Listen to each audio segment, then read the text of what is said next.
Hi there, everyone. My name is Priyak Juthani. I'm a third year resident now at Stanford, and I am in internal medicine.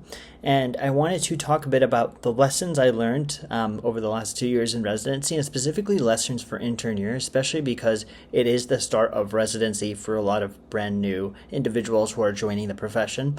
And I think there's so much that you can learn from everyone else around you, and there's stuff that I wish I had known, and these are some of the things I was reflecting on, and hopefully they help you in your journey, because they certainly have helped me in mine.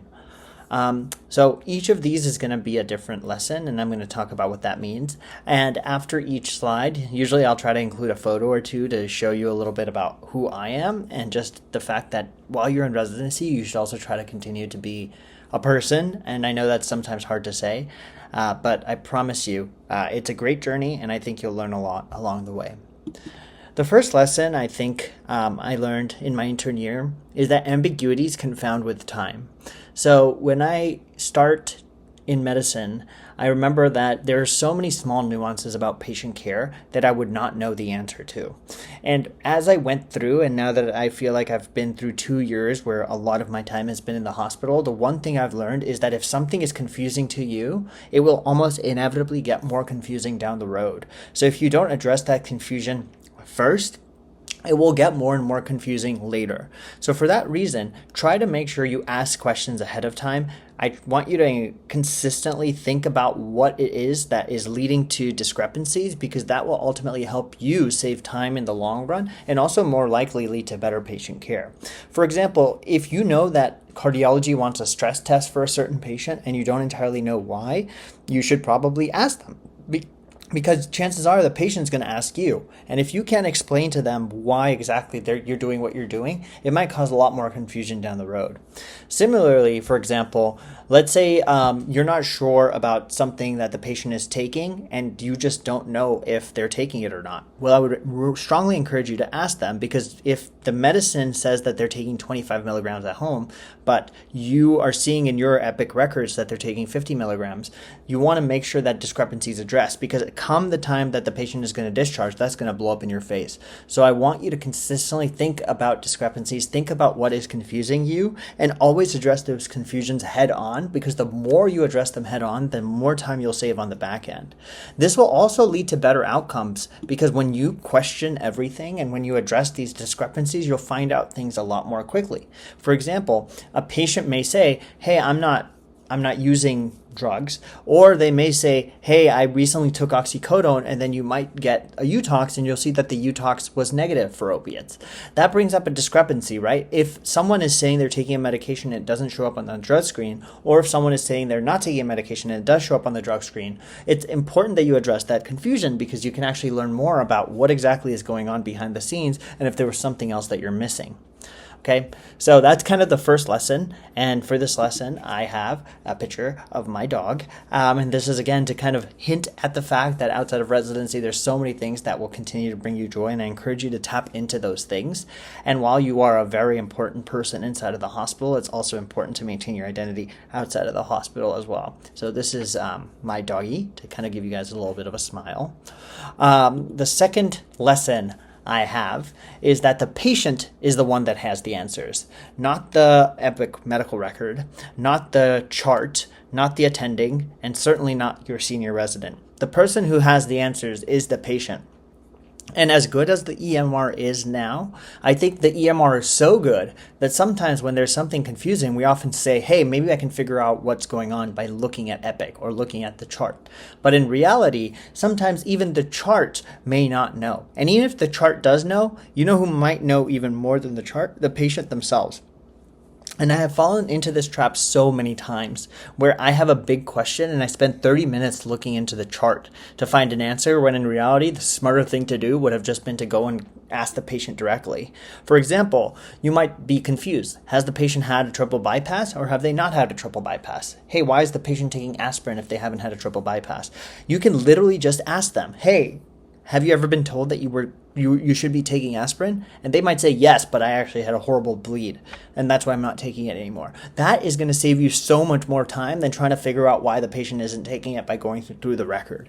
So while the EMR is great, I want to encourage you to remember that the patient usually does have all of the answers, and I heavily encourage you to ask them any questions you have and then refer to the EMR if you're confused, because oftentimes the patients are the ones who often understand their bodies the best. With that being said, here are two of the people who I've worked with in the past 2 years. One of them is an attending on cardiology, and a lot of the things I learned came from multiple attendings and residents who have worked with me before, but this one in particular was really helpful because you learn that oftentimes by just talking to the patient and focusing on their vitals, you can learn much more than you would by just looking at the chart. So that's the second lesson. The third lesson I learned, and this is also something I've been told by a lot of the people I work with, is that in intern year, the one other skill that you should learn to develop is to work with imperfection. In medicine, you are always dealing with incomplete data. And more importantly, this is something that is at odds with the way that we were trained in medical school. For example, in step 1 and step 2, you have a perfect case of pancreatitis. Someone has lipase 3 times the upper limit of normal. The pain is radiating to the back. They have imaging findings of pancreatitis.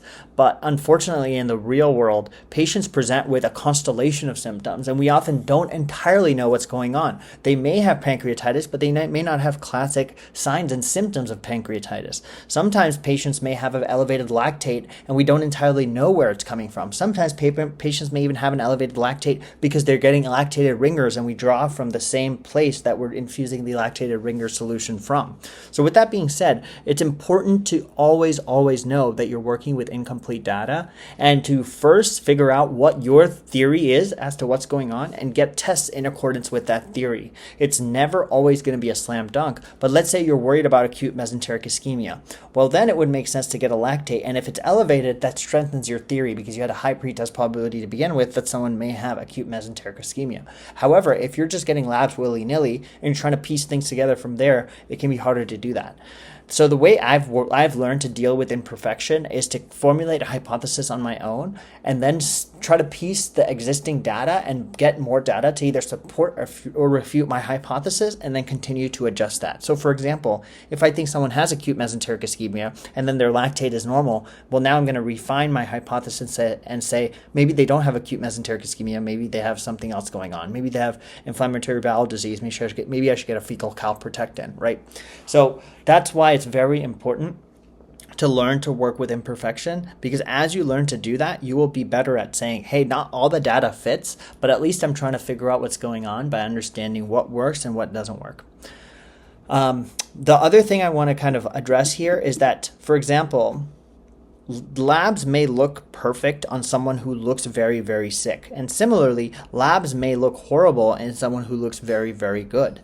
One thing I've learned to realize is that patients who are very sick have a way of revealing themselves to you, and patients who are not sick also have a way of revealing that to you. So if a patient comes in with a really abnormal lab value, but they look fantastic, chances are if you just give them a day or two, they will slowly get better, both in terms of their lab values. But if someone looks really sick and their lab values don't reflect it yet, I would trust what they look like. If they look really crappy and they are in a ton of pain, I would heavily encourage you to treat that patient as a washer and try to figure out what else there is. If something doesn't fit, you're saying this patient looks really sick and their lab values look fine, I would try to figure out what could be going on, because chances are the lab values just haven't caught up to how sick the patient is in that time. Other thing to remember is that lab values may be inappropriately normal, right? So for example, if someone has a lactic acid of 7 and their pH is normal, that's not good, right? Because that pH is inappropriately normal. I would expect that pH to be lower. So there's something else at play that's driving the pH up, right? Similarly, if someone has a normal bicarb, but they have had an elevated PCO2 for years and years and years, that also is really weird to me, because usually I would expect the bicarb to be chronically elevated in someone who has elevated PCO2 levels as a way of compensation, right? So all of these things are things that are very important to remember. You're dealing with imperfection, and oftentimes trust your gut. If someone looks sick and the labs look fine, I would encourage you to treat them as if they were sick and try to continue to think about what's going on. If someone looks really good but their labs look not good, chances are they're on their way to recovery and they're slowly getting better. So here's another photo to kind of continue the photo theme. This has nothing to do with imperfection. If anything, this is probably a perfect place. This is when I went to Patagonia as one of my vacations. And I just think it's, again, very important to continue maintaining your life outside of work. And this is a great way to balance that. Now I only have 2 more lessons. The last one is that kindness wins. Okay, as an intern and anyone in healthcare, I think you will love it when someone is amazing and you have a great team, because it will make your life easier. And similarly, when you don't have a great team, it will not make your life easier. So kindness wins. Kindness will take you farther than knowledge ever could. Just by being kind to everyone around you, by showing people respect, by treating them appropriately and treating them equally, I think you can create a more positive healthcare environment. If we all treated each other in healthcare the way we were expected to treat our patients, I think we would be in a much better place. And so remember, when you're calling a consult, always just say, hello, nice to meet you. This is who I am. Thank you in advance for all that you're doing.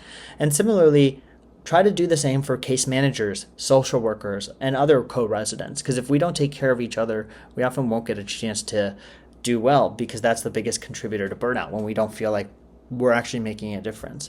So you'll see that at Stanford, I actually was able to create something called the Kindness Coalition, which allows us to create interdepartmental kindness and interdisciplinary kindness. It's an initiative where we give shout outs to each other, including residents to residents, residents to social workers to case managers, and just make sure that we understand that healthcare is a very, very stressful environment. And just by being kind, we can try to change that culture a little bit more positively. And lastly, I'll just say embrace the process. I know it sounds really bullshitty to say everything you're doing is learning, because it almost feels like I'm working so much that I'm feeling like sometimes it's exhausting. But everything you do every day in residency, you're working such long hours, is experience for you that you can save in your back pocket. You need to get in a certain number of reps of anything to be good at it. So for that reason, it's going to be really important to know how to deal with social situations. You might think, hey, this is not what I signed up for, but believe it or not, a lot of what you're doing day to day is going to be stuff that you might have to do down the road. You might need to know how to deal with against medical advice discharge. You might need to know how to deal with a very angry patient. You might need to know how to deal with a patient who's getting much, much sicker very quickly. And when you learn to do those things, you will be a better doctor because of it. And you may not make sense right now, but once you have 1 or 2 years of just a ton of these odd situations arising, you'd be surprised at how much more comfortable you'll feel with it. And so for that reason, it is very important to just know that even when it feels like it's exhausting much, just that feeling in and of itself is learning, because you're embracing the process. Here are just a few pictures of the last 2 years. You'll notice that, this is after a long night shift, and then this is also during a night shift when I was able to get it in a short run. Again, you're going to be at work, you're going to be at the hospital for a long period of time, but just as I've slowly finished 2 years now, I've realized that every single small thing, even when it's super stupid, or even when I'm like, oh my God, this is exhausting, now I look back on it and I'm very grateful that it happened, because I learned a lot because of it. So thank you all for listening. I hope this was helpful. If you liked it, please drop a like, comment, share, subscribe, and I'll see you in the next one. Peace.